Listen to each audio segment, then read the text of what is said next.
Hello and welcome. It's Sports This Morning, reaching you live from Channels Television Sports Center in Lagos, Nigeria. Thanks for joining in. My name is Austin Okonakman. We'll begin with cricket. Yes, it's all ended at the Africa T20 Championship in South Africa. But it's not so good news for Nigeria, even though they were impressive in their last game against Zambia, defeating the Zambians by 66 runs. But it is victory without gain because Team Nigeria will not qualify for Division 1 of the T20 Championship. Remember, the team that has made it to the top division is Ghana after emerging tops in the net rate overs. As calculated runs and the results that Ghana made out of the championship has made them the winner of this year's T20 Championship, and then they will qualify for Division 1 and will play in the T20 qualifiers, and if they're impressive, they will also play at the T20 World Cup. Issues didn't let Nigeria make it to the top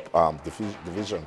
Okay, let's leave cricket and talk about the drama series going on in the Nigerian Football Federation. NFF Drama Series 19. We're counting down to the September 30th elections. And chairman of the dissolved Kano Pillars Board, Abba Yola, has promised reforms for Nigerian football if elected into office. Remember, there are other presidential candidates, and all of them say they want to change football in the country. First, I think they should bring peace to the country's football and some stability so that football in this country can shine again. We'll keep an eye on all that is going on in the Nigerian Football Federation as regards elective Congress and all of the drama that's coming out of that one. Okay, let's continue still on football, but this time we're going to the English Premier League, not the league to be precise, but the League Cup, the Capital One Cup. Brownie Day finally is up and running after scoring for West Brom.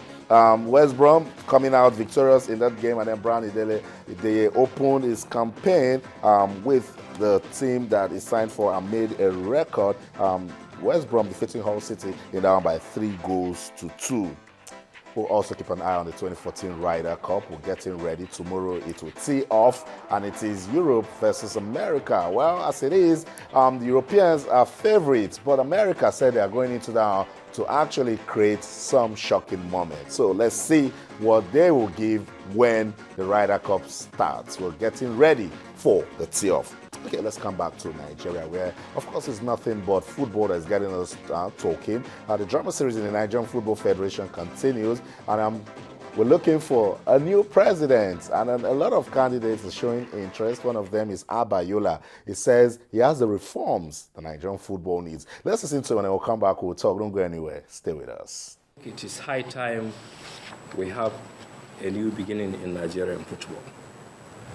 The reasons are none other than the fact that for the first 8 or 12 years, we have never gotten it right. Anytime there is an election, there is crisis. Why? Basically, these crises are man-made because we simply sometimes tend to forget that the name of the organization to which we want to aspire to assign ourselves to rule or to lead is called the Nigerian Football Federation. Vis-a-vis anything that you have to do, you have to take very good interest and very good care of first, who are you serving? The first person you will think of serving is that you are serving the Nigerian people. Who comes first? The Nigerian government. Who comes second? Other interests and other stakeholders. We have this issue of people here, NFF here, government here, stakeholders here.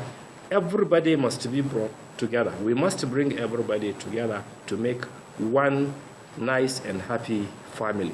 That family should be devoid of any wranglings. Everybody should understand his bounds and his limit. Once we understand our bound and our limit, we will not have it wrong. Everything must be done according to the books. We will have to lay it on the table. Everybody will know if you are this, you are this. If you are this, you are this. I wouldn't want to like anybody to interfere into any other person's role. I will ensure that the welfare of the players, the coaches, and the staff of the NFF are utmost in my thinking. We will give them their rightful place. If I can take you back to last year's Premier League, there was no club that had it good in terms of welfare like Kano Pillars. I stand to be corrected. And I will initiate this kind of thing whereby the players will be the most important elements in the administration of football in this country.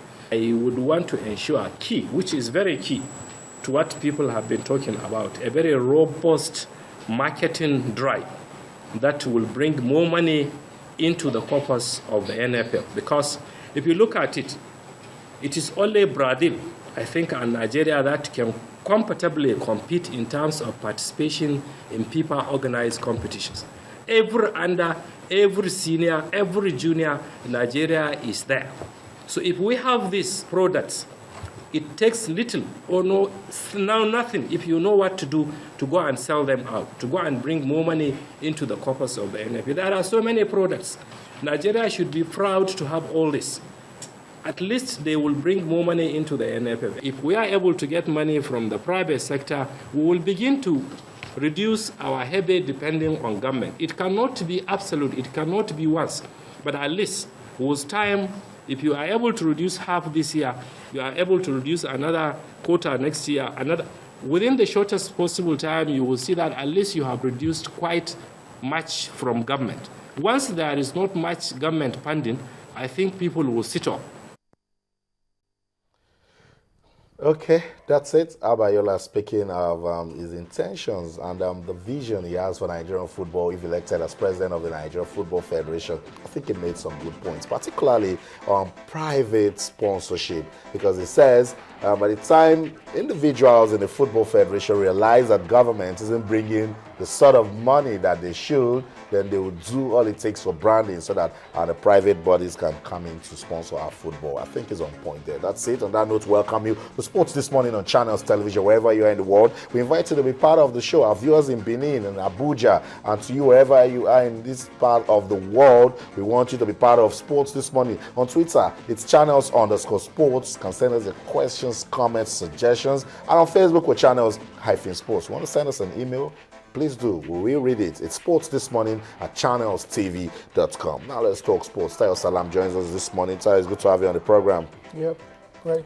Let's still go to South Africa. Well, at this time, the team should be getting ready to leave, to come back to Nigeria. We're waiting for them to tell us what actually went wrong. But it was good victory for them against Zambia, 66 runs. But that's victory without game. Yeah, it's a shame. It's unfortunate, but that's the way it goes. That's the level of the Nigeria cricket team at the moment. They beat Zambia, but then the main objective of actually going to South Africa was actually to qualify into the top division for T20 cricket in Africa. But that's not the case anymore now. But like I was saying, I'm not really going to just rule out what they've done. The win was a good one. It's important you win, even though they're not able to achieve their aims anymore. But then they should come back home, like I said yesterday. Hopefully, this time around, the administrators, get things right this time around. It's very important. The players should be concentrating on playing the game, while the administrators should be concentrating on administrating the game.